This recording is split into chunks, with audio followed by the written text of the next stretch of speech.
All right, guys. We have made it over 100 days into Trump's presidency. Miraculously, we have survived. We have not all died of measles or something yet. I know, it's spectacular. How lucky we are to still be around for the state of politics right now. But in light of the fact that we've made it a whole 100 plus days into Trump's presidency, there have been a lot of, discussions about his unpopularity, the panic around his economic policy, the panic around his social policy, and literally everything else you can imagine, from corruption to oligarchy to whether or not we'll even have a democracy anymore in 4 years. There's a lot of discussions to be had. But a couple days ago, or was it even it was a couple days ago, right? Yeah, a day ago. Man, this is number 2 on trending on all of YouTube. This video is so big. Yesterday, Donald Trump did an interview with an ABC News correspondent, and I have only seen clips of this, but the clips that I have seen were such a shit show of Trump being blatantly, openly evil. I knew we had to watch it. I knew that this was an interview we could not skip. We could not miss this one. So here it is. Full interview. President Trump, the first 100 days, the interview in the Oval Office. Keep in mind, by the way, if you do too hardball of an interview with Trump when he's president, he'll take away your network's press pass to the White House. So he'll basically make you the fall guy for your entire network. So you have to get fired pretty much. Like, if you as a journalist try to put Trump in a bad spot, he'll make it so your company you come from has to fire you. For the punishment he'll put on the company for your behavior, right? So knowing that, you just know that this correspondent was sweating, right? Because if he gives Trump too hard of a question, Trump will revoke ABC News's press access to the White House, and this guy will be the one blamed for it. So let's take a look. This is an ABC News special from inside the White House. When you stepped back in the Oval Office after you were reelected, right? What went through your mind? Triumphant when you walked back? Yes, there's a feeling of triumph. President Donald J. Trump on his 100th day in office, from the #1 issue, the economy. People are worried, even some people who voted for you saying, I didn't sign up for this. So how do you answer those concerns? Well, they did sign up for it, actually. To immigration. It is an undeniable fact that illegal crossings at the southern border have plummeted, a staggering decline. But there are questions about your methods. To Elon Musk. Did DOGE go too far, too fast, too reckless? And the concerns from many Americans about the impact of tariffs. Everything's going to be just fine. President Trump, the first 100 days, the interview in the Oval Office with ABC News anchor and senior national correspondent Terry Moran. Earlier today, I sat down with President Trump in the Oval Office for an exclusive interview on his 100th day of his second term. It was a great opportunity to ask him some wide-ranging questions about the issues that most... For those that don't know, Trump has lined the entire outside, barrier, or I guess border, the perimeter of the White House with signs and posters of people who've been deported with arrested, and then the crime they were accused of.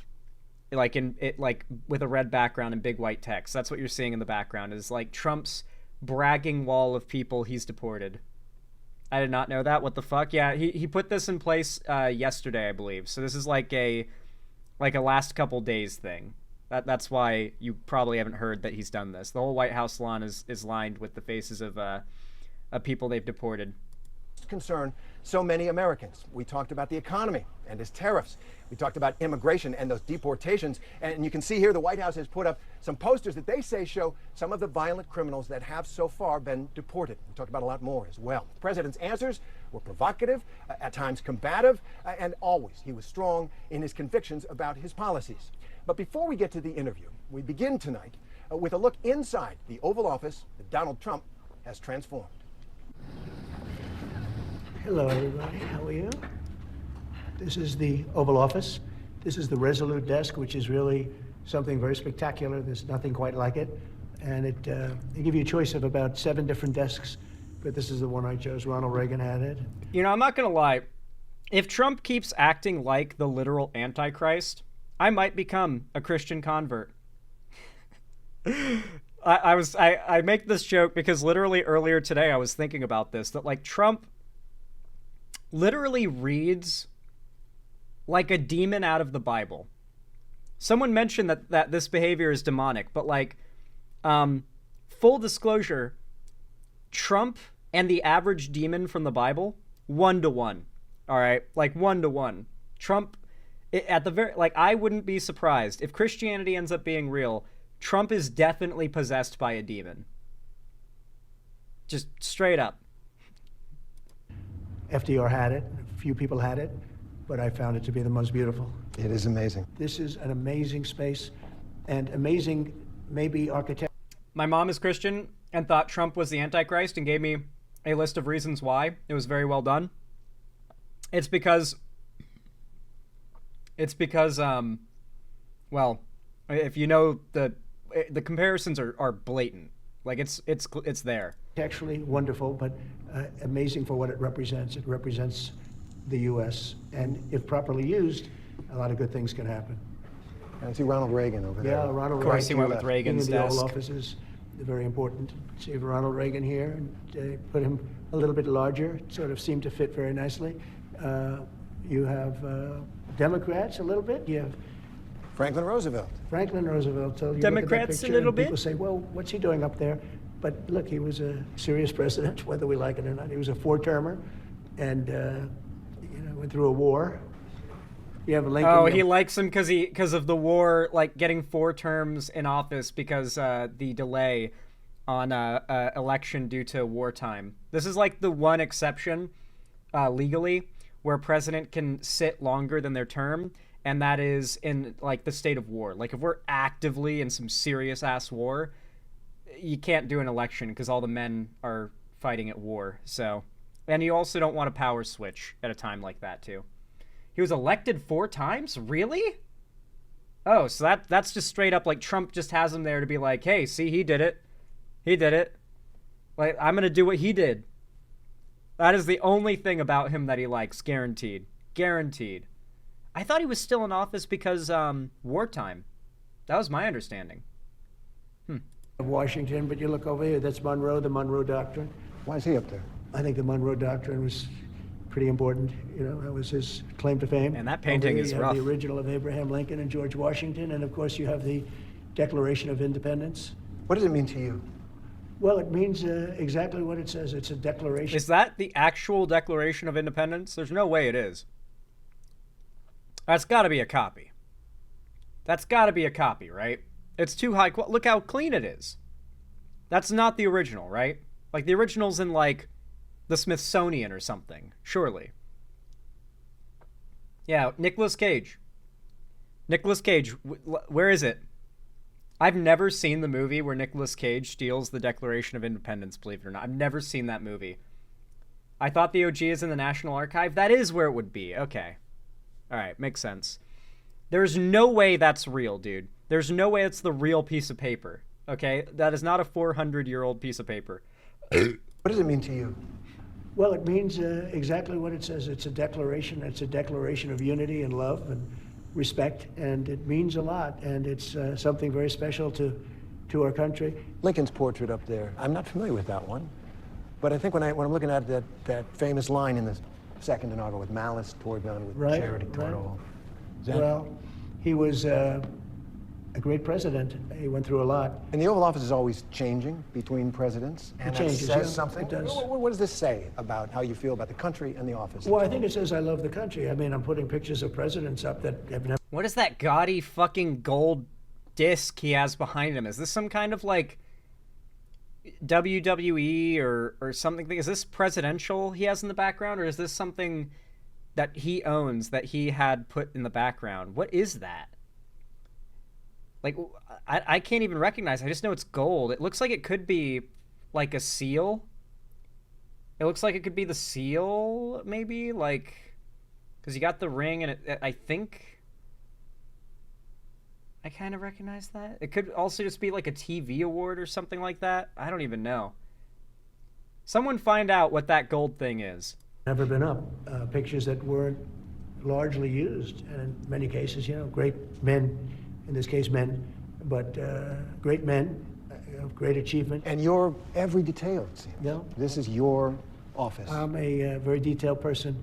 I'm a very clean person. I like cleanliness. I like to see the space be treated properly. I've added a lot to the space in terms of beautification, in terms of modernization. That's a gallery of presidents. It really is. It really is. So, and it's an honor to have you people with us. Mr. President, thank you for doing this. Thank you very much. Here in the Oval Office, it's special. 100 days into your second term. So, what's the one thing, just one thing, that you think is the most significant thing you've done so far in these 100 days? Well, I think maybe the border is the most significant because our country was really going bad. They were. Good, smart answer from Trump. The border and immigration is where, despite everything, Americans are still very pro-Trump. Remember, Trump, the number one most popular policy in this election was mass deportations. Separate from issues or anything else, the most popular policy suggested in the entire 2024 presidential election was mass deportations. That policy idea rated higher than any other in the whole election. So this was a smart answer from Trump, is the border. Because this is where most Americans are, well, not most necessarily maybe, but like a lot of Americans are still hooting and hollering pro-Trump because they love the mass deportations. When they hear that ICE is like kicking down doors and doing unannounced no-knock raids to search for immigrants in people's houses, they're like, yeah, he's really getting the job done. They feel like he's actually doing what they've always wanted. Allowing people to come in from prisons, as you know, and you've heard me say it, but you've heard a lot of people say it. Prisons, mental institutions, gang members, murderers. We had many murders, 11,888, they think. Some murdered more FIFA than one World person. Cup shield. So you had murderers coming in, you had everybody coming in, and not just South America, from all over the world. They were emptying their prisons into our country. And now it's totally closed. He got this. Okay, let me break down how this happened, all right? Trump heard the term asylum seeker and didn't understand what it meant. And in a very Trumpian manner, he refused to find out what it meant. So, listening to the word asylum seeker, he kind of contexted a definition he pulled out of his ass, like, together. And the definition he has of asylum seeker is a immigrant coming from a mental asylum south of the border. That is his, like, made-up definition of asylum seeker that he ran with because he didn't know what it meant or didn't want to know what it meant. And his supporters started to believe that. And it went from they're sending people from asylums into America, because he didn't understand what asylum seeker meant, to they're dumping out people from prisons into America. And that's how we got to this idea of, like, foreign countries are dumping prisoners into our country. Literally all comes from the fact that Trump doesn't know what an asylum seeker is and knows his supporters don't either, made up a definition for it that's not even close to accurate. Asylum seeker just means person not from America who says they're in danger where they come from and wants to seek asylum, that is to say, not like a mental asylum or a place that you're kept like against your will for mental reasons, like asylum in the definition of like a place to stay temporarily for safety. And that is what an asylum seeker actually is. So if you are, let's say you're like your family or like your husband used to be part of like MS-13, went to the police, told them everything. Now needs to like get out of the country because their life is in danger because they might be retaliated against. They'd be able to seek asylum in America where they'd be kept safe because you don't want people who inform on criminal organizations south of the border that we're trying to dismantle getting revenge taken upon them for snitching. Otherwise, no one will snitch, and we'll have way less info to like try and actually deal with that crime on the border and everything, right? There are a lot of practical and moral reasons why it's fucking stupid, but yeah, just keep in mind Trump and all of his supporters, they don't really have compassion or achieving good in mind for the most part these days. It really feels more like a desire to punish the left and the minority groups that they see as like allies of the left and wokeness for, being woke. It's all about punishment of the left. Goes down, and you've seen just Yesterday, they announced 99.9%. Nobody thought that could happen. And it happened quickly, very quickly. And I think that's very significant. But we're doing other things that are very significant. Results will take a little bit longer because it's one of those, it's complicated. It's many years of trading abuse. We've been abused by other countries for years and years. They laughed at us. They thought we were stupid people. And we're fixing it. And I think that's going to be very, very important. But I have a lot of ground to cover. Yeah, I would really say that the border is so important. And we'll get there. Immigration, huge, and we're going to get there. But I want to start with the economy, the number one issue for so many people, for just about everybody. It's one of the main reasons that you're back in this office. And now we have this trade war with China that Moody's and other analysts say is going to cost American families thousands of more dollars per year. And there is a lot of concern out there. People are worried, even some people who voted for you saying... Something we have to keep in mind about, how hard of a time we're going to have, educating Americans over the next 4 years. We spent 4 years under Biden having the most significant progressive progress on a policy level we've had since... I'd honestly say it was bigger than Obama. Biden pushed it further than Obama did in regards to progressive policy. And all the while we were seeing record-breaking economic growth, record-breaking drops in unemployment, record-breaking drops in underemployment, record-breaking drops in inflation. Inflation rate. Things were going so well on an economic level. America was doing the best of any other Western nation by a lot when it came to recovering from the COVID recession. And so all the data and all the numbers are there to show that Biden's presidency was that of insane recovery from the end of Trump's last presidency. That data has always been available. The news has reported on that fact, even if not enough to really give a positive view of Biden, in my opinion.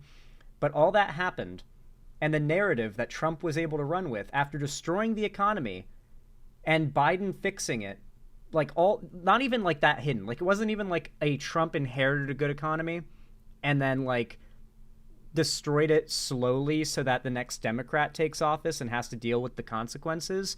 Biden so quickly started fixing the economy and everything started getting better so fast. And yet, as things got better, it felt like people got madder, I remember Biden limited the price of insulin to $35 a vial or something like that for seniors. It was insane. It was an insanely big deal. Insulin prices have been one of the left's biggest talking points for decades. And no one gave him credit. Nobody gave him credit, dude. I was shocked. And now we've got Trump, who got into office on the idea that he's good for the economy. That is the level of stupidity we're up against. That Americans witnessed all of that, and they think of Trump as the good for the economy guy. I didn't sign up for this. So how do you answer those concerns? Well, they did sign up for it, actually, and this is what I campaigned on. They did. I said that we've been abused by other countries at levels that nobody's ever seen before. We were losing $3 to $5 billion a day on trade. We were losing $1.5 trillion to $2 trillion a year. Not sustainable. They were taking advantage of us like they've never. I could have left it that way, and at some point there would have been an implosion like nobody's ever seen. But I said, no, we have to fix it. I've wanted to do this for many years. I had the best economy. Literally, no, he did not. During my first term, we had a tremendous economy, tremendous success, and we did tremendous. What happened in the last year of your presidency, Trump? What happened to the economy in the last year? Because I remember the government literally had to bail out the American people.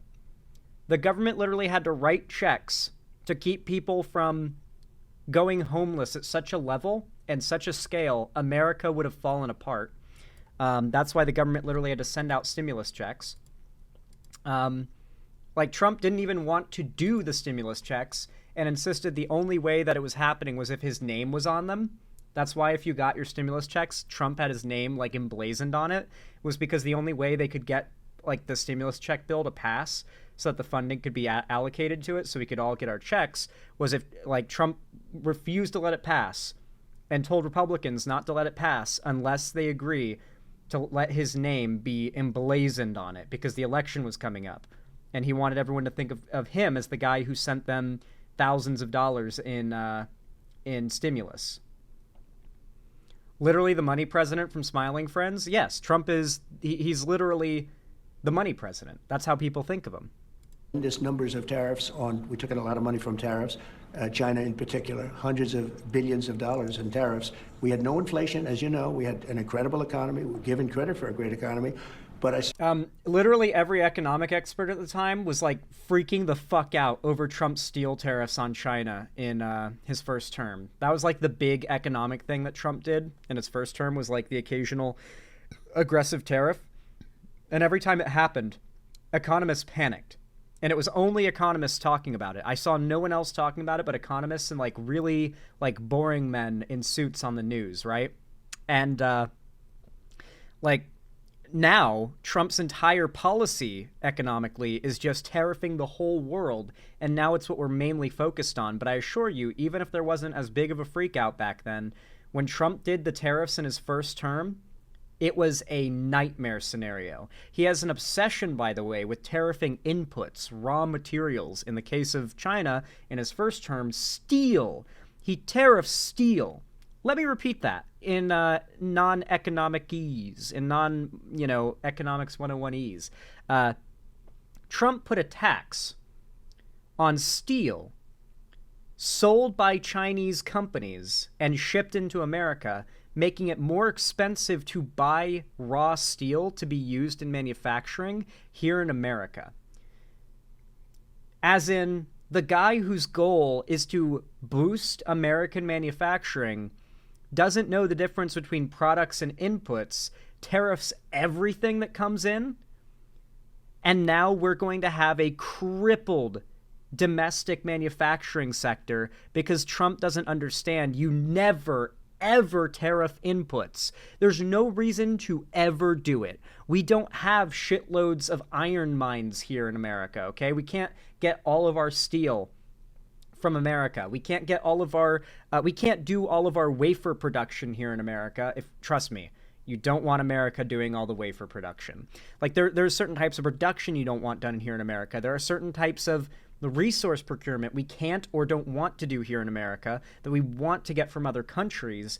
And you're crippling manufacturing if you decide, no, we're just going to raise taxes by, 100% on Chinese steel. Like this is insane.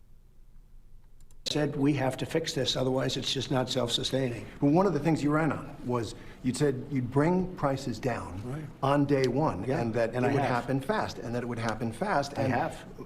Most economists will tell you the tariffs will raise prices. So don't your tariffs cut against that promise you made to bring prices down? No, because I had massive tariffs on China, if you remember, in my first term, and we had essentially no inflation, like around 1%. Inflation. So Trump is very economically illiterate. Inflation is not determined by a single sector getting tariffed and prices rising due to a tax. That's not what inflation is. Inflation is when across the market the power of the US dollar drops, and there's always inflation. There is always a consistent rate of inflation that is always happening at any given time. You can't stop that. Growing economies will always have inflation. That's just part of it. And America is a growing economy. Even with this state of things, I'm pretty sure America's economy, uniquely speaking, is still growing. And so, yeah, you're going to expect, I think the president and the Federal Reserve try to go for about a 2.5% consistent inflation rate. If they can keep it between 2 and 2.5 or 3% inflation rate, ideally below 3%, that's ideal. That is like the ideal area where the Federal Reserve tries to keep it. And the president works with the Federal Reserve to try to manage inflation. And it is not done by putting taxes on certain products in order to make them more expensive. That's not even what inflation is. Isn't a constant rate of inflation not good long term? It's not a constant rate of inflation that's wanted. It's a rate of inflation healthy for the size of our economy and the rate of economic growth we experience. So it's possible that in 20 years, the Fed will want like a 3% average inflation rate because that's going to be considered more healthy, right? Actually, it's shrinking now. I believe about 0.3%. The U.S. market is shrinking. It makes sense. Trump is destroying everything. But before Trump, the U.S. market was always growing. Like, the U.S.'s economy was always growing before Trump took office. So I guess for the first time in a long time, Trump's actually shrinking the U.S. economy. That's kind of crazy. Yeah, it shrunk over the first quarter so far. Oh, okay. Well, damn, I didn't know that. That's real scary. That's real scary. I was not aware of that. Yeah, so yeah, no, Trump's hurting the economy badly, guys. Like, for reference, by the way, America was unique, and like what made America so prosperous compared to like the rest of the Western world was our nonstop upward mobility as a country and our like market potential. Trump is destroying that. So America might actually achieve third world country status. Let's go. Inflation, which is like a perfect number.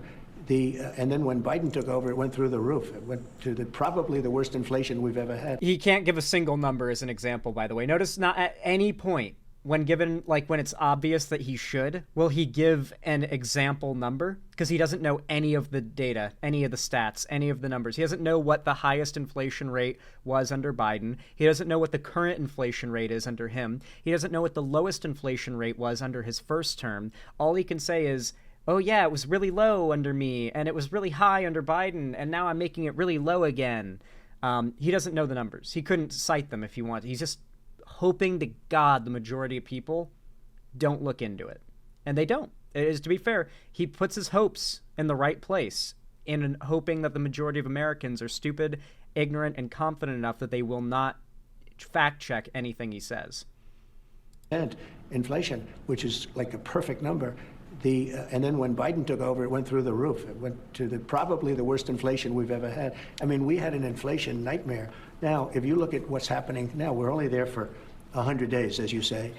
And in 100 days, we took over. We had bad inflation for 4 years, for 2 years of, especially 2 years of his administration. I would say. Which 2 years? I'm just curious. When was the inflation considered bad in Biden's presidency? I'm just curious. Like, which 2 years of his presidency? Was it the first or the last 2 years? Was it the first 2 years when he was inheriting Trump's economy post-COVID, where the whole world, like all of the Western world, was in a recession due to COVID, in which he grew America's economy and repaired it faster than any other economy in the world post-COVID? Just thought I'd point that out. Or was it at the end? It's funny how he just says those, 2 years. Record-setting like we've never seen. They say 48 years, the worst in 48 years. I say it was much worse than that. Yeah. Right. So now if you look at what's happened, energy is down. Gasoline hit $1.98 in a few states during the last couple of days. It was $3. This is true. Gas companies lower prices like immediately whenever a Republican takes office. They've been doing this for decades. Like Democrat takes office, you're going to have higher gas prices. The gas companies control the prices. They raise them when Democrats are in power, and they lower them when Republicans are in power. 50 cents and $4 and $4.50. But gasoline is way down. When I took over, you remember the big thing with eggs. They hit me the first. It's still over $3 here. The places where gasoline is down are going to be very select areas. If there is a single town where gasoline hit $1.50 a gallon, that's Trump will use that. To even if there was a post somewhere where they claimed gas got that low, Trump will use that to claim that it's like happening all over, Yeah, this part's fucking boring. I want to get to the spice, to the meat. There's a clip that everyone was talking about. Where's the clip? Where's the clip? Where's the timestamp where he doubles down on that stupid photoshopped image? It's so long, it's hard to find. Hold on, let me check the comments. Maybe someone timestamped it.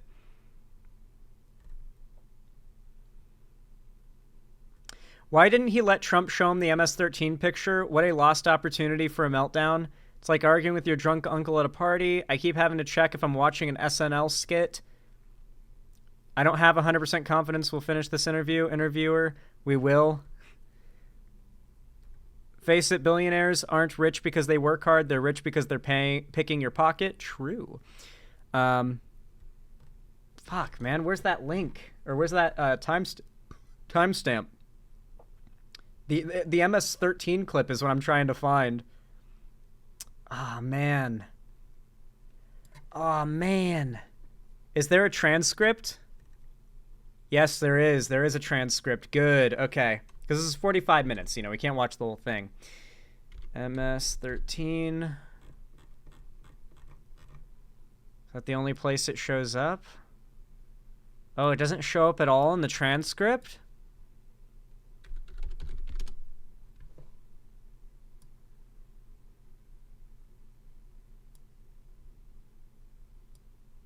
Let's see. I know a site that lets you search transcript. I'm looking at the transcript. I'm just not... I'm not finding it right now because I'm trying to think of any keyword that's specific enough. Oh, I think I found it. I think I found it.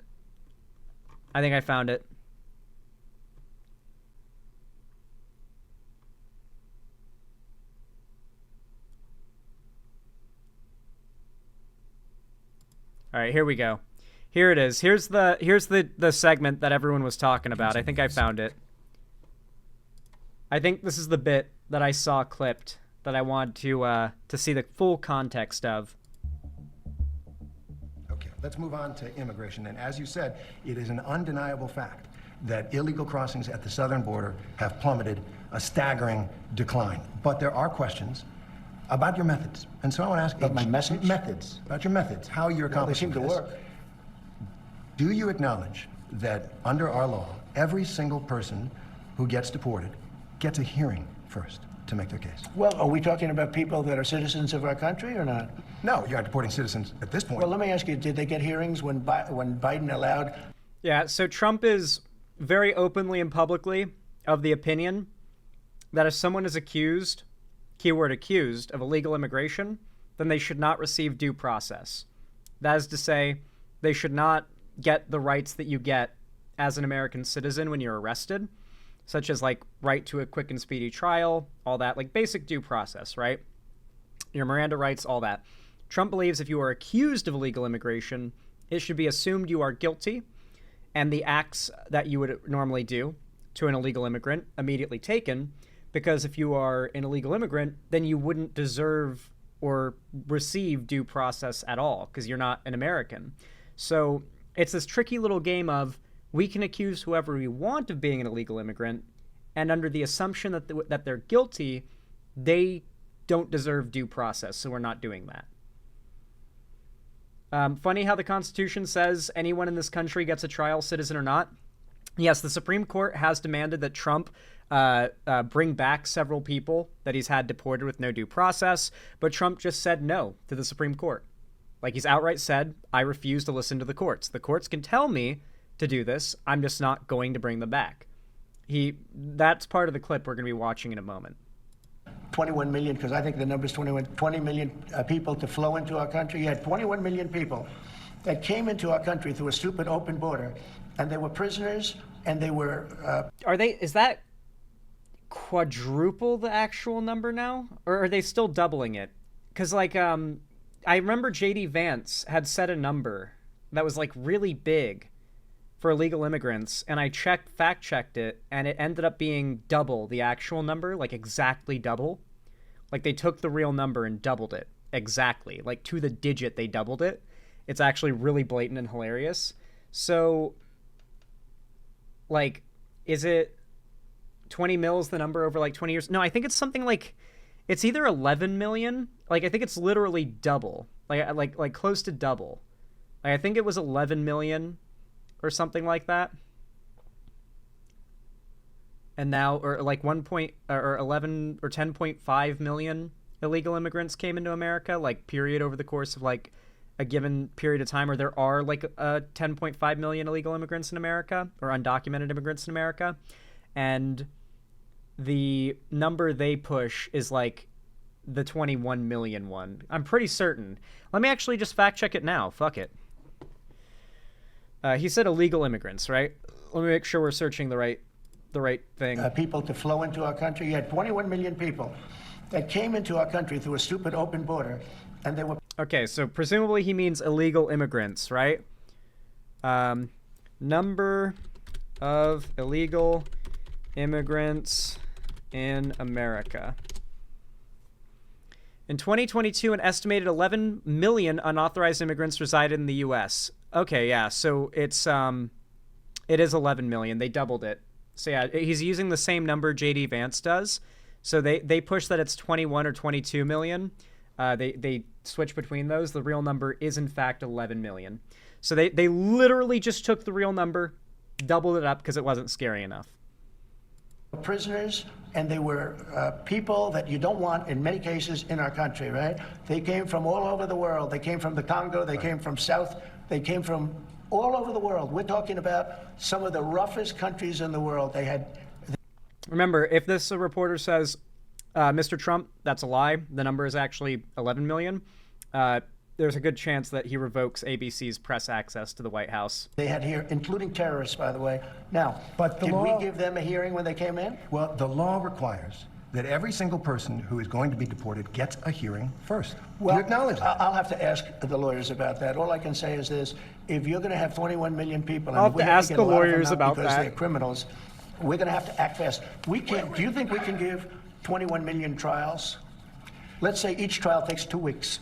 Is that what you want us to do? The law Give is the 21 law, million? sir. The law is the law, and yours the is law Law's isn't law. anything about trials. No, don't. He's trying to make it this game of like common sense, right? His whole motto is common sense. Like, how can we deport all these illegal immigrants if we give them all a speedy trial? It could take weeks for those trials to be done. How will we get them all out? And the goal is to get his supporters going, yeah, all these liberals are just getting their panties in a twist, and they're just trying to find ways to slow down the deportations.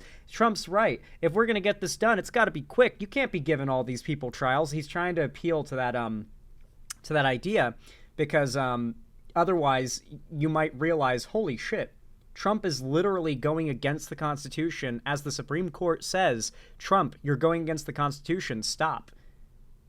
Like, that's what's happening here. But Trump has to make it this whole, like, use your common sense. We do these trials. It takes forever. We got to do it quick.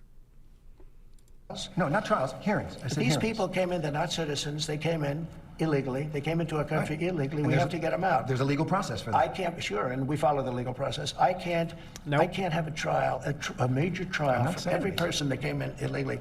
We have thousands of murderers that came in. They're going to murder people. They already have murdered people in our country. Right, so we have to get them out, They're and we have to bad get them guys, out fast. really bad guys. But in our country, even bad guys get... So if you're against Trump, then you're in favor of those people murdering. That's right, guys. If you think Trump might be going against the Constitution and that's not good, then you're just in favor of those murderers being let out on the street. You're pro-murder. Due process, right? If people come into our country illegally, there's a different standard. These are illegal. They came in illegally. But they get due process. Well, they get a process where we have to get them out. Yeah. They get a process. Oh my God, it's such a fucking meme, dude. Oh, dude, America's gonna die drowning in a pool of memes.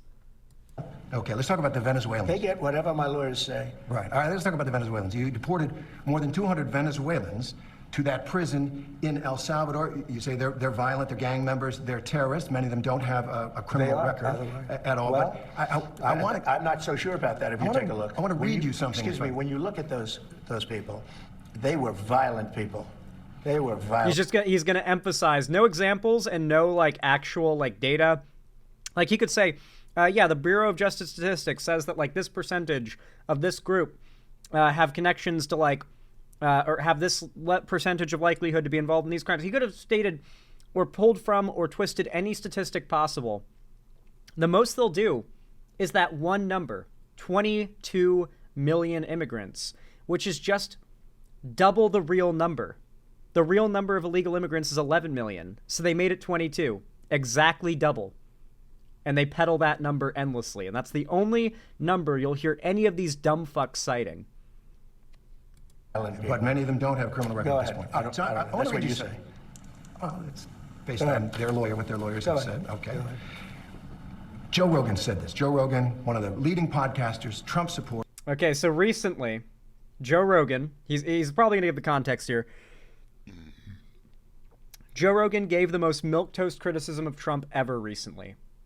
And that criticism is about to be echoed here because, and this is very clever, I think, a lot of Trump supporters love Joe Rogan. So using Joe Rogan as a way of like saying, Joe Rogan said, insert quote, how do you feel about what he said? That's a criticism of you. That's effective. That was a good question. I really like that question. This is the clip that I saw, by the way. Like we're at the start of that clip now. Joe Rogan said this. Joe Rogan, one of the leading podcasters, Trump supporter, about the deportation of Venezuelans. He said, quote, rounding up gang members and shipping them to El Salvador with no due process, he said, was dangerous, and added, quote, we got to be careful that we don't become monsters while we're fighting monsters. Is Joe Rogan right? Oh, I agree with that 100%. Yeah, we want to be careful, and we are careful. We're doing something that has to be done. We have a country that's very sick. Joe Biden, and it's not him because I don't even think he knew what the hell was happening, but the people around him are vicious people, and what they've done to the country is unbelievable. They've allowed 21 million people to pour into our country. Many of these people 11. are criminals. They've allowed you mentioned Venezuela, the jails of Venezuela. Not only is it only 11 million, but a lower percentage of them have any criminal history whatsoever than the average native-born white American. Just letting you know. To be emptied into the United States. Do you know Venezuela crime is way down? Way, way down. You know why? Because their criminals are now living happily in the United States of America, and we're getting them out. And I was elected to get them out. How is crime in Venezuela right now? Venezuela crime. Is that true? Because I know that Venezuela now has like a guy that Trump really likes, the Javier Milei guy.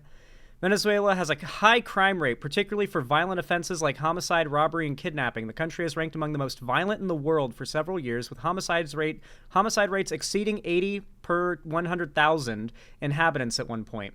While homicide rates have seen a decline recently, violence and organized crime remain a significant concern. Do we have like statistics year by year? Oh, yeah, that's about exactly what I expect. So, yeah, crime has been dropping since before Javier Milei took office, as expected. As expected. It's a trend that's been on the downturn since, like, I think this would have been when Javier Milei, or like, no, post this. So, like, around here, or here would be when Javier Milei took office. And so the murder rate and the crime rate has continued to drop, and then Javier Milei takes office around here, and now gets to take credit for the trend.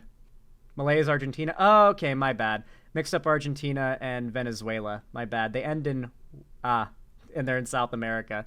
What happened in Venezuela recently? Isn't there like a regime going on there that the U.S. backs that's like super anti-human rights? I know, what's, why am I blanking right now? I'm pretty sure it's like, I don't know. I might just have it completely mixed up. But yeah, Venezuela just seems to have been, you know, on a trend for a while now, and Trump is trying to claim that this is because of immigration. Can we get a stat for how much Wait a second. Hold on. Wait a minute. Something ain't right. Donald Trump, cause of the crime drop in Venezuela that he just admitted was because of all the immigrants coming in? Guys, Donald Trump brought in all the immigrants? Because he just said that, like, this is all because of the immigrants, all the violent immigrants coming to America. So it was Trump who did it. It was literally Trump, 2016. That's when he took office the next year. Like, he won that year, and then, like, the next year, like, the immigration starts. Man, Trump 2018 to 2019, he must have brought a lot of murderers into America. Damn, dude. Man, Trump really threw himself under the bus with that one, huh? Yeah, that's about what I expected, though. Like, that trend to have started way before Trump, like, could have done anything to do with his policy. Like, the most you could actually claim is that Trump caused the problem he's making up right now. That's funny as fuck, though. And we're getting Under them the out, law. and we're getting them out fast, and we're getting them out legally. Now, in some cases, we have judges. In some cases, they're radical left judges. What happened the other day where a judge was protecting a criminal was horrible. And I think she's got big problems, frankly. Maduro is the leader in Venezuela. Yep. We have to be treated fairly by judges, and we're not being treated fairly by all judges. Oh, that's a subject. So you're saying that you don't like some of the rulings, some of the court orders? I think the rulings will be overturned, yeah. All right, let me ask you about one man and one court order. Kilmar Abrego Garcia. He's the Salvadoran man who crossed into this country illegally, but who is under a protective order that he not be sent back to El Salvador. Your government sent him back to El Salvador and acknowledged in court that was a mistake. And now the Supreme Court has upheld an order that you must return him to facilitate his return to the United States. What are you doing to comply? Well, the lawyer that said it was a mistake was here a long time, was not appointed by us, should not have said that, and just said it. So basically just bullshitting his way out of the fact that he is blatantly breaking court-ordered, mandate. Like, this is literally just him doing dictatorship and trying to, talk it away. You know, this is just dictatorship is what we're watching. Like, he went against the courts, he's going against the Supreme Court, and he's just unanimously making orders, and because he fired and got rid of everyone who isn't a yes man, they follow those orders, even when it's against the law or the Constitution. Understand, the person that you're talking about, you're making this person sound, this is a MS-13 gang member, a tough cookie, been in lots of skirmishes, beat the hell out of his wife, and the wife was petrified to even talk about him, okay? This is not an innocent, wonderful gentleman from Maryland. I'm not saying he's a good guy. It's about the rule of law. The order from the Supreme Court stands, sir. He came into our country illegally. You could get him back. There's a phone on this desk. I could. You could pick it up, and with all the power of the presidency, you could call up the president of El Salvador and say, send him back right now. And if he were the gentleman that you say he is, I would do that. But the court has ordered you to facilitate. He admits that he is knowingly and blatantly and actively refusing the court order. I'm not the one making this decision. We have lawyers that don't want to do this. But the buck stops in this office. No. I follow the law. You want me to follow the law? If I were the president that just wanted to do anything, I'd probably keep him right where he is. Supreme Court says what the law is. Listen, I was elected to... It's all about, getting little gotchas. Notice that where the reporter is like, the court has ordered this, you need to follow the law. And he says, no, I am following the law. He illegally immigrated. That means he needs to be deported. I am following the law. Sir, I'm here. I'm in favor of law and order. And he's trying to turn it into this conversation about how the reporter is actually against law and order as he goes against the Constitution and Supreme Court. Take care of a problem. It was a unforced error that was made by a very incompetent man, a man that turned out to be incompetent, that you always said was wonderful, great genius, right? And now you find out, all of the media now, they're saying what a mistake they made. A man who was grossly incompetent allowed us to have open borders where millions of people flowed in. I campaigned on that issue. I wouldn't say it was my #1 issue, but it was pretty close. Right up there. I campaigned on that issue. I've done an amazing job. I have closed borders. He said you couldn't do it. You wouldn't be able to do it. It would never happen. Well, it happened, and it happened very quickly. Wait a minute. When we have criminals, murderers, criminals in this country, we have to get them out, and we're doing it. By law. And you'll pick out one man, but even the man that you picked out, he said he wasn't a member of a gang. And then they looked, and on his knuckles, he had MS-13. There's a dispute. But wait a minute. They looked, and on his knuckles, he had MS-13. Are you guys ready to see the image of his knuckles? Are you guys ready to see the image?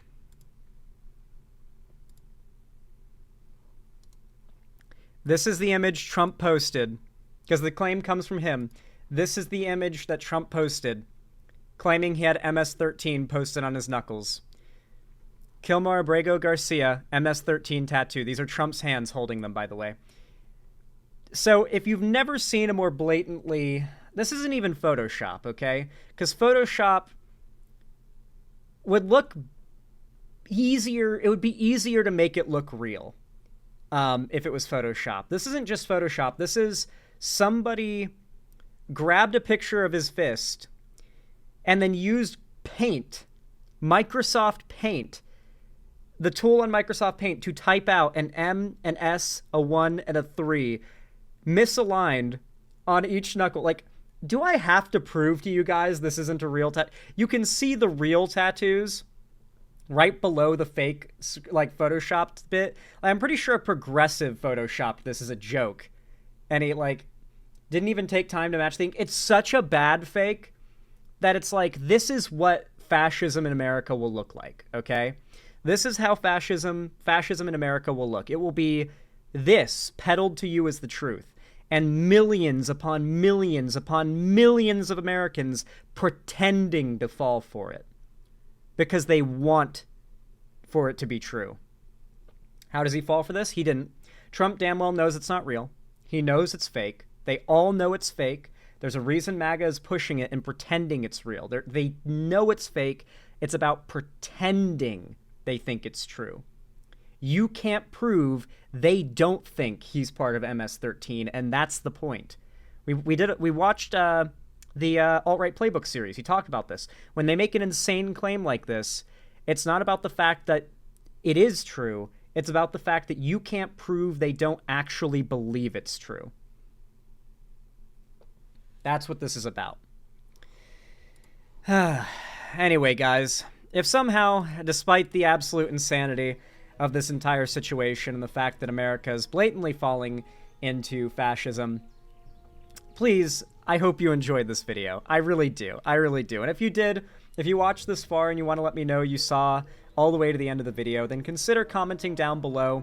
What's a funny quip I could have you guys comment? How about, the tattoo is fake, jackass. Just comment that. Or actually, exclude the jackass part, because that might get your comment flagged and held by YouTube. It won't end up going out. So just comment down below, the tattoo is fake, if you watched this far. It'll let me know how that you saw all the way to the end, and it helps a lot in the algorithm when you guys comment. Same goes for if you hit the like button. Every single thumbs up on my streams and videos goes a long way to boost me in the algorithm, and it really does help a lot, so thank you to everybody who does that. And on top of that, if you haven't already and you want to see more from me on other platforms and on YouTube, make sure to subscribe and ring the bell icon and follow my social medias linked down below. I highly recommend you join my fan Discord, as it's the main hub of my community and fan base, and I announce all my new uploads and streams there and host gaming events, call-in streams, and watch parties there every single Friday each week. So if you don't want to miss anything, that's the place to be. I highly recommend you join. And of course, on top of that, if you want to support me directly, financially, help me keep the lights on and a roof above my head here at the Xander Hall studio, then please consider donating, subscribing, or gifting a sub on my website, xanderhall.com/live, or support me through YouTube, Twitch, Streamlabs, Stream Elements, Patreon, or buy some custom Xander Hall merch through the Streamlabs link down below in the description. Regardless of how you support me, though, thank you so much for watching, as always, and have a good one.